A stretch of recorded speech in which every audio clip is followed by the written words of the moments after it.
Že čez dober teden bomo volili novega predsednika, zato se boj med kandidati zaostruje. Zanimivo pa je, da ko sedijo skupaj, kar tekmujejo v poznavanju bontona, prijaznosti. Ko pa na oder stopijo sami, dobimo pa to. Prepričan sem, da sem najbolj primeren za tega predsednika. Sem neodvisen. Meni je važna ena neodvisnost.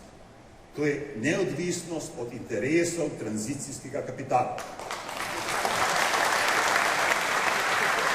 Če vam moram naslikati, katera kandidatka je od njih odvisna, potem ne veste nič o politiki. Sam to mene spominja na en film, a vas ne? Pričan sem, da sem najbolj primeren za tega predsednika. Sem neodvisen. Meni je važna ena neodvisnost. To je neodvisnost od interesov tranzicijskega kapitala.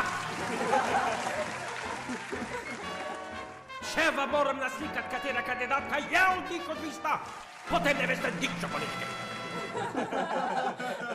Sam, kaj se pa zgodil, da se je tako razjezil? Mogoče pomotoma pojedel feferon v volilnem golažu?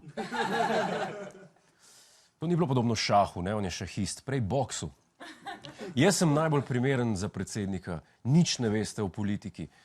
Ok, mogoče ne vem nič o politiki, zato se sprašujem, katero kandidatko je imel v mislih, k sreči sta samo dve. Zdaj tale odpade, ker je menda odvisna samo od resnice. Ostane torej samo še Nataša Pirc-Musar, ampak glede na to, da je do volitev še 10 dni, je Brglez še mil. Čakajte par dni, da bo zaostril retoriko, malo pršraufu.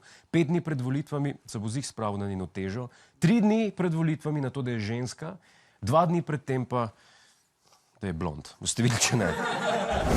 Hej, preden greš, klikni tukaj in se naroči na naš YouTube kanal, imamo pa tudi TikTok, Instagram in Facebook, tako da le urno.